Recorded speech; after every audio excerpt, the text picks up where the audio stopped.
All right, folks, let's do an off-season deep dive with our buddy Brett Whitefield.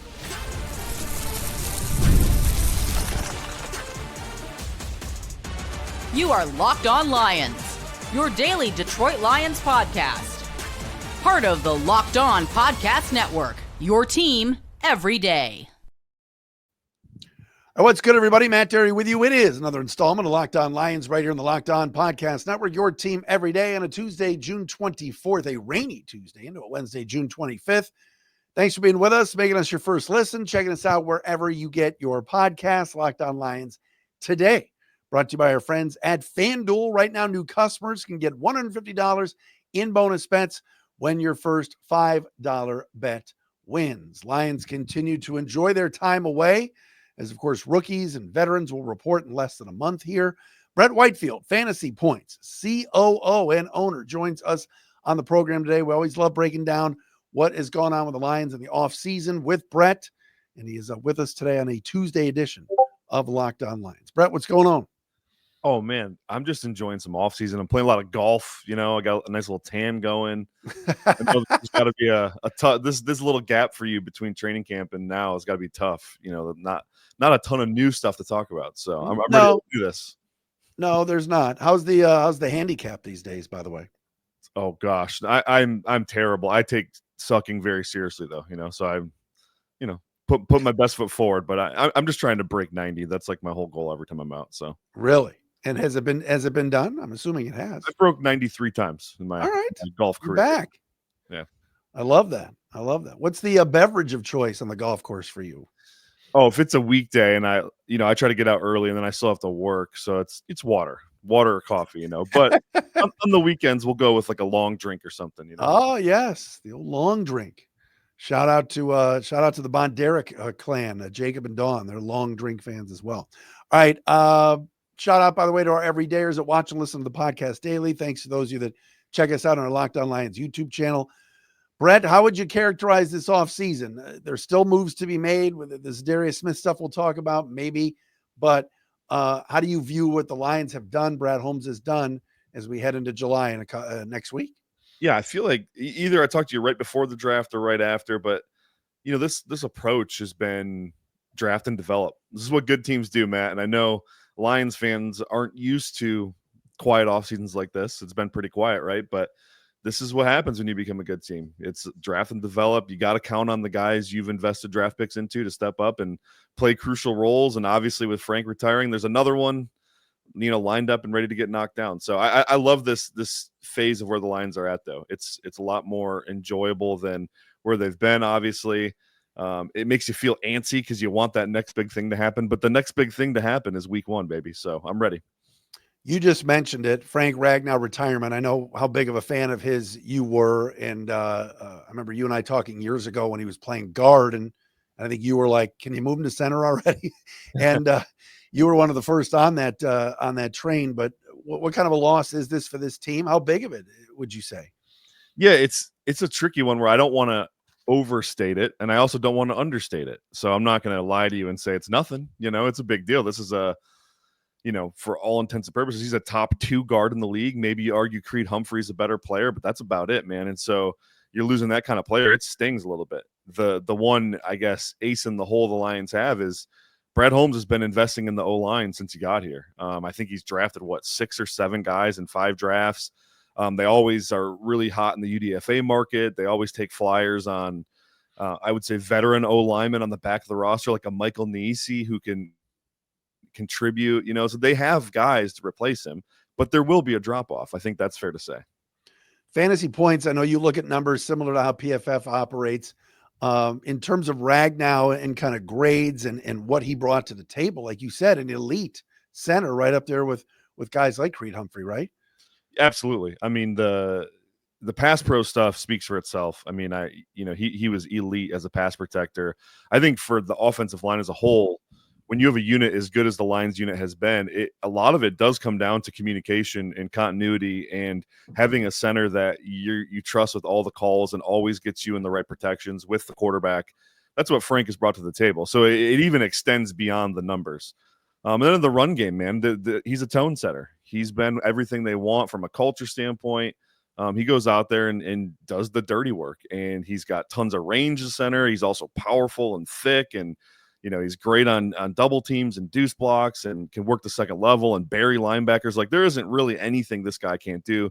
He's athletic in the screen game. Like, there's just, it's pretty limitless. So, and then just the presence too, the veteran leadership. You can't really measure that stuff, but that's almost a bigger impact at this point.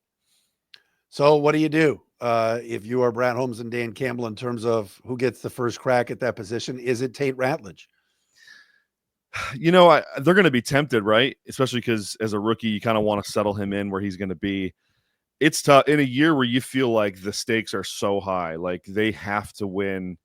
I mean, and they're going for it. I mean, this is a Super Bowl window, right? I just have a hard time putting all that on a rookie's plate. And I know Goff has been pretty vocal about being more involved in the protection calls and stuff like that. And that's great. And I hope he is.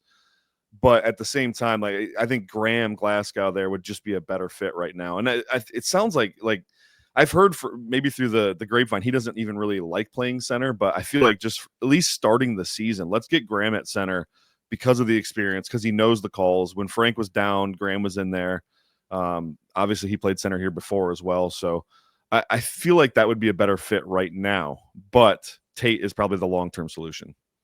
Yeah, it is a tough, it's kind of a tough double-edged sword, I guess you could say, because like you said, he's going to be the center of the future. Yeah. There's no question about it. They worked him in there before we even knew Ragnow's decision. Right. Are you concerned about, all right, so if you're moving Glasgow to center, are you concerned at how he played last year toward the end of the year, or you think it was just he was on the wrong side? Yeah, that's a great question. So I think traditionally you look at the numbers, whether it's our numbers or you mentioned PFF, I think Graham is a better right guard than he is left guard. And I just think with Kevin Zeitler here last year, just you had to play Graham where you had the spot, and that was left guard. And I do think he's a better center. I think he's a better right guard as well. So I do think it was a little concerning the way he played down the stretch.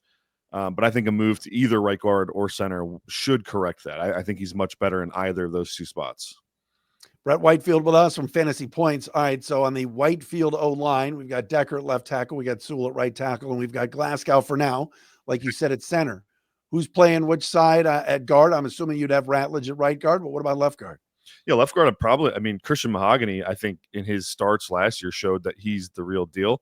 When he was coming out of school, I had like a late round 2, early round 3 grade on him. So he was a guy I really liked. I think injuries, obviously dropped him to the 5th or 6th round, wherever he got drafted.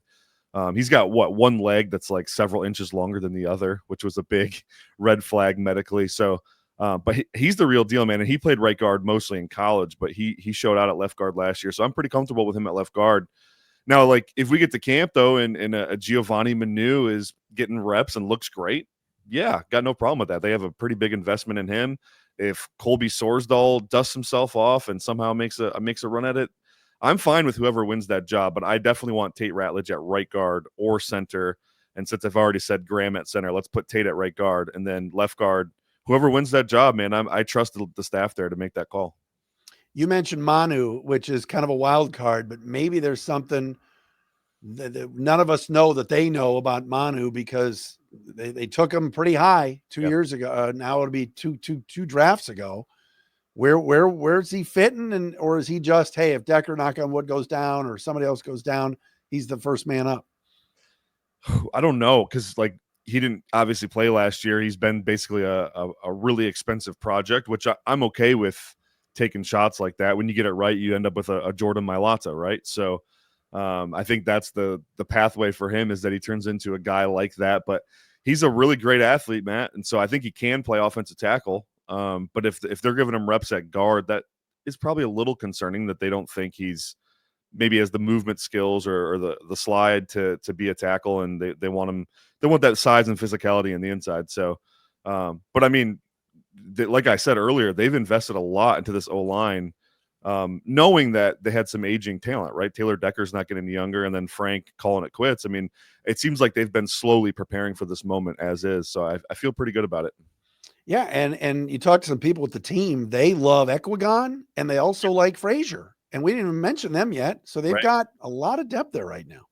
Yeah. And Yodi coming back too, right? So, I mean, they have bodies for sure. Brett Whitefield with us from Fantasy Points. Want to get into a little bit of some numbers stuff, the defense as well. We'll do that with Brett here on a Tuesday edition of Locked On Lions. And the broadcast today brought to you by our friends at FanDuel. Yes, summer sports in full swing, whether you're all about baseball under the lights, Tigers play tonight, golf on the green, or high-stakes soccer action, FanDuel is the best way to make every game even more exciting. You're already following the action.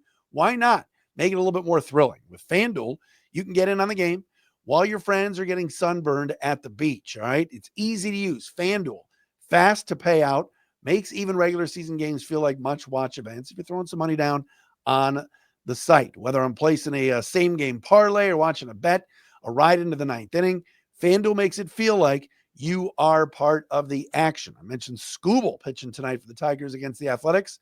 Don't call them Oakland. Don't call them Sacramento. Don't call them Vegas. They're the Athletics. You want to put some money down, do it at FanDuel. If you are new to FanDuel, new customers can bet for just $5 and get $150 in bonus bets if your first bet wins. Open the FanDuel app today or visit FanDuel.com to get started.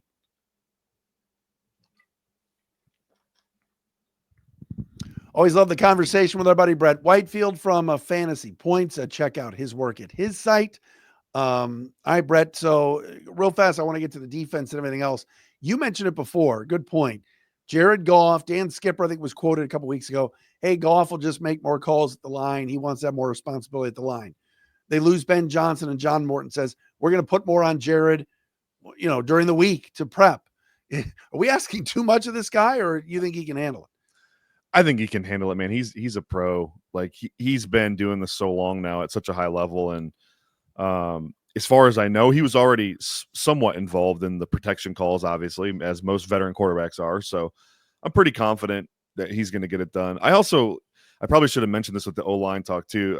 I really appreciate how they kind of they do a good job of scheming up success for the offensive line. It's not just that the offensive line is awesome. It's that they go out of their way. I know, you look at the Fantasy Points data suite, Jared Goff led all QBs last year in play action pass attempts with a time to throw of over 2.5 seconds. So when they are asking him to hold the ball, they are scheming up good opportunities for him that limit pressure in general.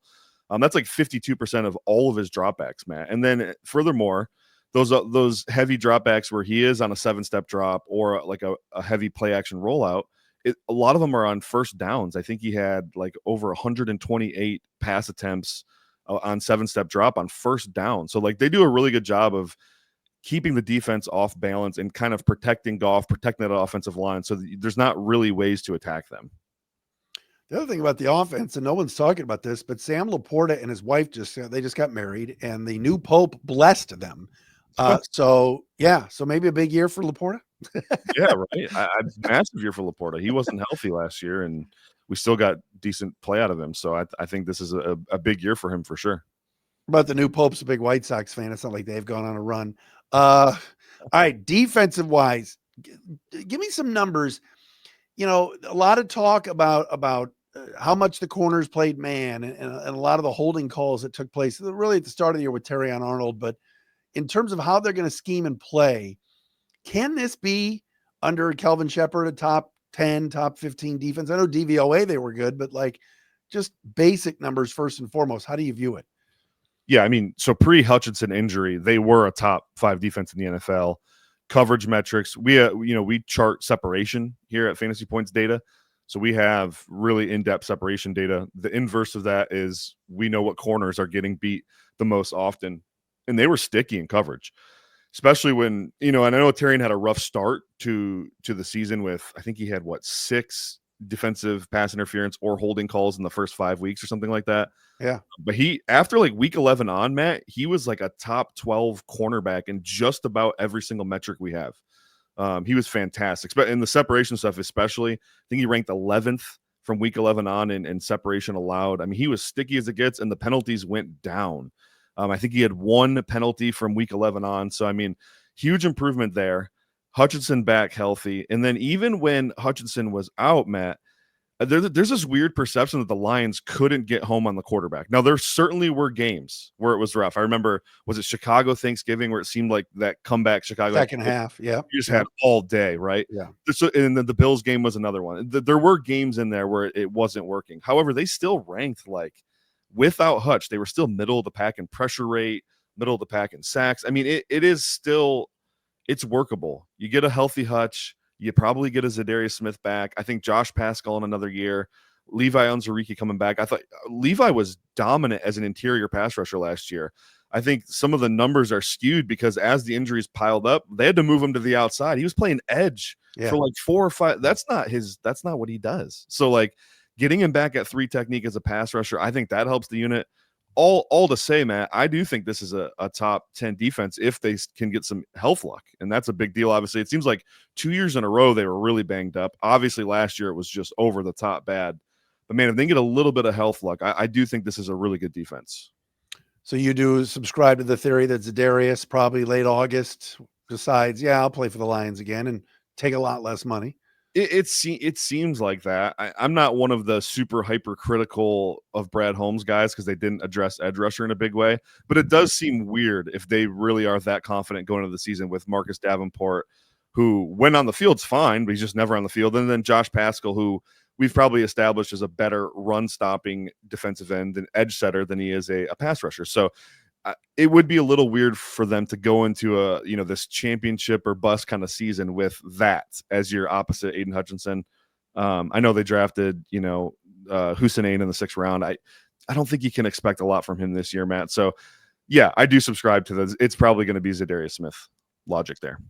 And obviously Al-Qadim Muhammad had some also spurts where he was decent, but I think adding, like you said, adding depth is never a bad thing. And if you're Zadarius Smith, right, Brett, and Von Miller and any of these guys, why are you signing now? You're gonna wait till late and not have to go to camp. Yeah, and is it Hassan Reddick got cut too, right? Who's the other? There's one other big name. You're right. Why it's escaping. Yeah, I think it was Reddick. Bryce, Bryce Huff got traded. There's another one. You're right. So one of these guys hopefully ends up in Detroit. No, I think that Zadarius is saying all the right things about what he liked about the team, but again, he made $11 million last year. He's gonna. It's not. I love these people who go, probably just give him the minimum. He's not taking the minimum. No. That's not how this works. As far as the linebackers going, Anzalone, as at least for right now, did not show up for OTAs and all of that, and hopefully he's there for camp. We're not even having that discussion. Rodriguez is going to be out a little bit of a while, but how do you view the depth at linebacker right now? Yeah, it's another position I feel like they're really strong. Jack Campbell really came into his own. I think the injuries almost did him a favor because it allowed him to, especially when Anzalone was out, it really allowed him to put that green dot on it and take control of the defense. And I thought he played outstanding. I thought the coverage stuff really popped for me. And that's what I was really concerned with him coming out of college is he has the athleticism to be a difference maker in the pass game, but it never really manifested at Iowa. And then his rookie season, he very up and down as a coverage defender. Last year, I thought he took massive steps as a coverage guy, as a blitzer. So yeah, he's coming into his own. I think he's a top 25 player in the league under 25 years old. So I think that just makes Anzalone better. Then they brought in Stewart from the Colts, who's a nice depth piece. And then once we get Malcolm back, I think that's obviously a huge win. I do think Anzalone will be there, right? And then Derek Barnes coming back healthy is a big deal. And I know he's more of a Sam backer right now, but given the opportunity, he's been fine in the middle as well. I like what you said earlier about Terrion Arnold, and obviously there will be growth from year 1 to year 2. And I know you and I talked after free agency a little bit about DJ Reed, and man, the more I read about him, the more I watch some stuff on YouTube. That's an upgrade from Carlton Davis, and I was a Davis guy, but DJ Reed really has it, doesn't he? Absolutely, especially for what the type of coverage they want to play. The foot speed and the transition ability that he has is ridiculous. You can play press man with him. You can play off man with him, which is really hard coverage for a lot of DBs to play. Like Carlton Davis couldn't play off man coverage. He had to play press. He just doesn't have the foot speed to transition very quickly. I think DJ Reed is probably a top 10 corner in the league, and I actually think they upgraded and got a discount at the same time. So that's a huge win. You look at Rakestraw. I know the injuries have been there. You look at the rest of kind of that cornerback room. Anything stand out in terms of some guys that might make some noise and help with depth wise after Reed, Terrion Arnold, and Robertson? Yeah, it feels like they went out of their way to just make sure that they can sustain 3 injuries almost at corner, right? You have Arnold, Robertson, and Reed as the starters, but Rock Ya-Sin has played a ton of ball in the league for good defenses too. With back when the Colts had a really good defense, and then the Ravens after that. Dorse coming back too. He can play in the nickel. Rakestraw, I think he profiles best as a nickel with the way he tackles and wants to come up and hit. And then Avante Maddox, I know they're talking about him playing some safety, but again, more depth at DB. They drafted Dan Jackson, who's like a little redundant to Brian Branch. He can play in the nickel if he has to. They just have secondaries loaded. They have bodies everywhere. It would take a lot for injuries to derail that unit this year.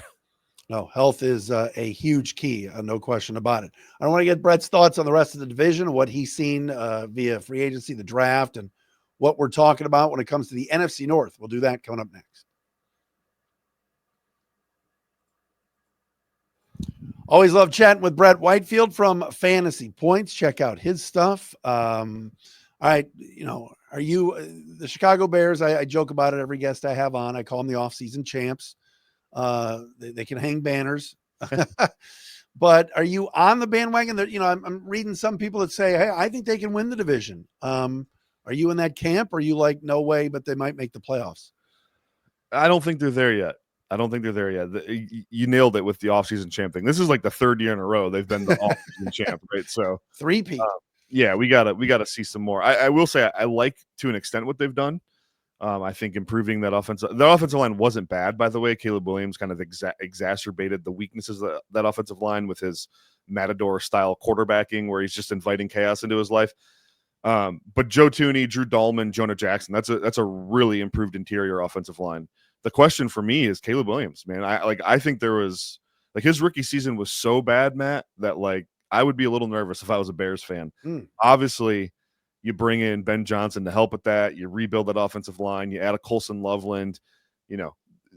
He's in a really good environment now, and I feel like they have to be confident in what they have there surrounding him, where a lot of rookies don't, or I should say young quarterbacks don't get that opportunity early. JJ McCarthy is another one where he's got a fantastic situation around him, but that's your guy. That's my guy. Yeah. So for the Bears though, man, it really hinges on Caleb Williams. Their defense is solid. They have solid players across the board, but they don't really have a difference maker on defense. To where I think the Lions have a couple difference makers on defense. So I don't think they're there yet. I think they probably need another season. They need Caleb Williams to take a big step. And then I think maybe going into 2026, we're talking about a playoff/division team. I wonder on Montez Sweat, when they picked him up, he killed it. And then last year there were games you watched and you went, is he on the field? It was surprising to me. Just the up and down, but that could be a difference maker type if he plays the way that they expect him to, don't you think? For sure, and that's kind of been Montez's whole shtick going back to Michigan State. It was inconsistency, right? I mean, I do think there's something there where it's when he's playing, when he's at his peak, he is an awesome player, but just getting that out of him game in, game out, it's been tough for wherever he's played at. All right, so if you had someone that told you don't pick the Lions in the division, but pick one of the other teams, which team is it that has the best chance maybe of dethroning Detroit? I probably would go with Minnesota. I know it's the low-hanging fruit because that was the battle that it came down to week 18 last year. Yeah. But man, this team is loaded. They're getting a Christian Darrisaw back, who's one of the best left tackles in the game. They didn't have him at the end of the year. JJ McCarthy is a massive upgrade to Sam Darnold to me. I think that's a huge win. They have weapons for days on offense too. They even added to it. They drafted a Ty Felton in the 3rd round, which completely didn't need to do that. They added to the running back room. And then defensively, I think they made massive strides. Jonathan Allen and Javon Hargrave coming in to man the interior defensive line. They brought in Isaiah Rodgers to play corner. I just think the way this team is coached, the play calling, and with Kevin O'Connell, the way the offense is set up, Brian Flores, pulling the strings on defense. This team is set up to win. And so I do think there'll be a thorn in the Lions side this year. It should come down to these two teams again. No, they're damn good. And like you said, so well coached. I just don't think people think they can do what they did a year ago and win 14 games. Now, again, with these schedules and the way that the NFC North has to play these these other teams, the AFC North and everything else. It's not going to be easy. NFC East too, but people like Green Bay too. I mean, what are your thoughts on the Packers losing Jair Alexander? After Jair left, and I knew that he wasn't going to stay anyway, but then you really look at it from a roster perspective, that cornerback room in Green Bay is nothing great. Ooh. Yeah, it's a sore spot, man. Especially with the way Jeff Hafley's been calling defensive plays. I mean, he's a very blitz heavy, put your corners on an island kind of guy. We'll see if he has a change of heart there. But I mean, obviously Green Bay's got a good team. How good? I don't think we quite know yet. I'm not a huge Jordan Love believer. I think he's got a ton of talent, but it's really only manifested into like 7 good starts in the NFL. And I know everyone's giving him the excuse of injuries last year, but the year before that, he started the 2023 season rough. The first 10 games or so, he was really bad, and then kicked it into high gear to end that season. I just don't know for me with him. Like, he really needs to take a step forward. It's getting to his right read quicker, not holding the ball as long, not inflicting damage on himself, taking unnecessary sacks. He does a lot of the same things Caleb Williams does, actually, which is kind of funny because he's been in the league now for 5 or 6 years. So, but yeah, good roster. The cornerback room, as you mentioned, is a mess. It was a mess before Jair leaving. Jair was really the only true outside corner they had on the roster. You look at their projected starters right now, Nate Hobbs and Nixon. Yeah, in both those guys' careers, they've only played in the slot, really. Nate Hobbs was a great slot guy in Las Vegas. Keyshawn Nixon was the slot guy in Green Bay until now. And then Javon Bullard playing the nickel. Well, he was a safety at Georgia, and he was a safety last year with Green Bay. So it really interested to see how they do this, Matt, because it is kind of a weird unit to have. What do you think about the Lions playing there in week 1, not avoiding a cold game? Obviously, the last 3 years, the Lions have won there, so they know how to do it. But you're going to get Hutchinson back, who hasn't played in almost a year. No Lee McNeil. Do you like playing the Packers in week 1, or does it not matter? Yeah. Yes and no. I mean, you go out there and you win, you feel great. You played them in week 1 because you start 1-0 in the division. You knocked off a rival. That feels great. Yeah, I don't know that I have a big preference. I don't like when they backload the schedule with all division games. I think that's, that gets a little hairy. So maybe spreading it out a little bit more this year is a good thing. Yeah, you're right. Packers and Bears to start the year, Vikings and Bears to end the year. Yeah. Brett, great stuff, my friend. Have a great rest of the summer. We'll obviously catch up as we get closer to the real deal. Appreciate you. Awesome, man. Thanks for having me, man. Fantasy Points, the legend Brett Whitefield with us. Check out his stuff. Go to fantasypoints.com. It is a Tuesday edition of Locked On Lions.